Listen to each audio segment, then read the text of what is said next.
Hello everyone. इस समय हम लोग पढ़ रहे हैं नीति निर्देशक तत्वों के बारे में। और ये नीति निर्देशक जो तत्व हैं वो एक राज्य का क्या है, कर्तव्य है। पिछले वीडियो में आपको बताया गया कि जब भी केंद्र या राज्य कोई भी विधि का निर्माण करेगा तो इस नीति निर्देशक तत्व को ध्यान में रख कर करेगा। अर्थात वो ये देखेगा कि क्या ये नीति निर्देशक तत्वों के दायरे में आता है या नहीं। अगर नहीं आता होगा तो वो सरकार गलत कर रही होगी, तो उसको जो है सही करना होगा अपने अपने प्रावधानों को। कहने का मतलब ये है कि यदि कोई नियम कानून केंद्र या राज्य सरकार बना रही है तो नीति निर्देशक तत्वों के बारे में अर्थात उसको ध्यान में रखकर ही नियम बनाया जाएगा। क्योंकि अगर वो ऐसा नहीं करेंगे तो उनके ऊपर विपक्ष का या फिर न्यायालय का प्रश्न चिन्ह होगा। समझ में आई बात? तो जो जितने भी नीति निर्देशक तत्वों के बारे में हम लोग पढ़ रहे हैं, स्टार्टिंग से हमने पढ़ा था कि 36 से लेकर 51 तक जो है नीति निर्देशक तत्व होते हैं। और 36 से 51 बहुत ही इम्पोर्टेंट हैं।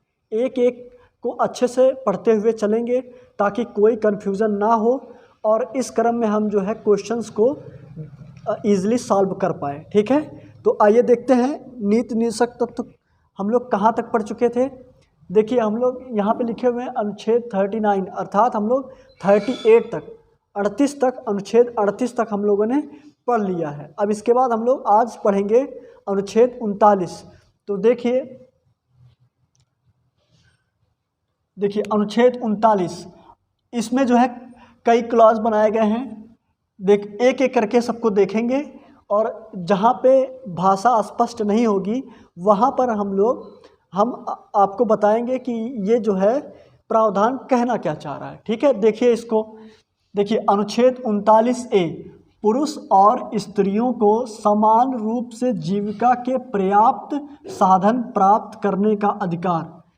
ये बहुत सिंपल है कि पुरुष और स्त्री जो होंगे वो समान रूप से जीविका के पर्याप्त साधन प्राप्त करने का उनको अधिकार है। समझ में आई बात? सबको ये अधिकार है। ठीक, जहाँ पे भाषा स्पष्ट नहीं होगी वहाँ पे हम स्पष्ट करेंगे उसको।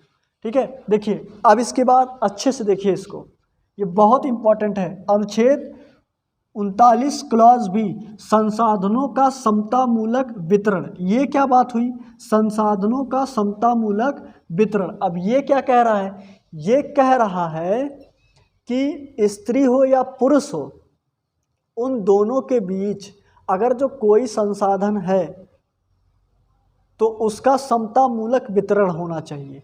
जैसे अभी आप सब में बहुत सारे लोग जो विलेज से बिलोंग करते हैं तो उसमें जो एक फर्टिलाइज़र होता है, उर्वरक, जिसको हम लोग खाद के नाम से जानते हैं, तो खाद का अगर जो समतामूलक वितरण नहीं किया जा रहा है उसका जो है भंडारण किया जा रहा है। अर्थात 5 लोग आए हैं लेने के लिए, केवल उसमें से एक लोगों को 10-15 दे दिया गया और एक लोग को एक एक दे दिया गया और लोगों को एक एक दे दिया गया, जबकि रिक्वायरमेंट थी कि 2 चाहिए, 5 चाहिए, सबको ऐसी रिक्वायरमेंट थी, लेकिन एक लोगों को ज़्यादा दे दिया गया, एक लोगों को कम दिया गया। तो ये गलत बात है। ठीक है, तो समतामूलक वितरण होना चाहिए, ये नहीं कि आप भंडारण करेंगे। ठीक है, ये हो गया। अब इसके बाद देखिए अनुच्छेद 39 क्लॉज C धन और उत्पादनों का सर्वसाधारण के अहित में केंद्रीयकरण ना हो। केंद्रीयकरण मतलब कहीं ऐसा ना हो जाए कि किसी एक व्यक्ति के पास बहुत सारे खाद्यान्न हो जाएं, जैसे वो भंडारण कर ले। समझ में आई बात? जैसे कि एक तरह से अगर जो कहा जाए कि कोई ऐसा व्यक्ति हो गांव में, शहर में, जो कि भंडारण का काम कर रहा है, केवल उसको इकट्ठा कर रहा हो बहुत सारा, ताकि वो आगे चल के लाभ ले सके। तो ऐसा काम करना, इकट्ठा करना, ये जो है विधि के विधान के खिलाफ है। ऐसा काम नहीं कर सकते आप। देखिए इसी तरह जब भी कोई दिक्कतें आती हैं भारत में तो सुनने में आता है कि अगर जो खाद्यान्न है कोई तो उसका भंडारण किया जा रहा है तो सरकार ने उसके खिलाफ एक्शन लिया तो बिल्कुल एक्शन लिया जाएगा। समझ में आई बात? बिल्कुल एक्शन लिया जाएगा आपके खिलाफ अगर जो आप भंडारण का काम करते हैं। ठीक, फिर आगे देखिए, ये हो गया। फिर इसके बाद एक अनुच्छेद 39D है, ये पहले देखिए, इसके बारे में सुनिएगा। देखिए क्या कह रहा है, पुरुष और स्त्री दोनों को समान कार्य के लिए समान वेतन। देखिए ये बहुत इंपॉर्टेंट है। किस अनुच्छेद के तहत पुरुष और स्त्री को समान कार्य के लिए समान वेतन देने का प्रावधान किया गया है? अनुच्छेद 39D। समझिए इसको, ये बहुत इम्पोर्टेंट है। और आप लोग जानते भी होंगे कि कुछ लोग कहते हैं कि अरे ये औरत है तो इसको थोड़ा कम ही देते हैं, कोई दिक्कत नहीं। लेकिन संविधान में ऐसा प्रावधान किया गया है कि यदि कोई व्यक्ति, कोई आदमी है उसी काम को कर रहा है, जैसे कोई ऑफिशियल वर्क हुआ, जैसे कोई मान लो कि कोई क्लर्क है तो अगर जो लेडी क्लर्क है उसको भी उतना ही वेतन दिया जाएगा, कोई जेंट्स क्लर्क है तो उसको भी उतना ही वेतन दिया जाएगा, ना कि लेडीज़ है तो उसको कम दिया जाए। ऐसा कोई प्रावधान नहीं किया गया है। ओके, अब आगे देखते हैं हम लोग आगे क्या है। अब देखिए 39E, कामगारों के स्वास्थ्य और शक्ति का तथा बालकों के सुकुमार अवस्था का दुरुपयोग ना हो। देखिए इसमें जो है कामगारों के स्वास्थ्य, जो ये लिखा हुआ कामगारों के स्वास्थ्य और शक्ति का, ठीक है। अगर जो कोई भी व्यक्ति बीमार पड़ता है तो जिस जगह वो काम कर रहे हैं उनका ये दायित्व बनता है कि उनके मेडिकल का खर्च वो कंपनी या फिर कोई उठाए, कोई भी संस्था जहां वो काम कर रहे हों। समझ में आ रही बातें?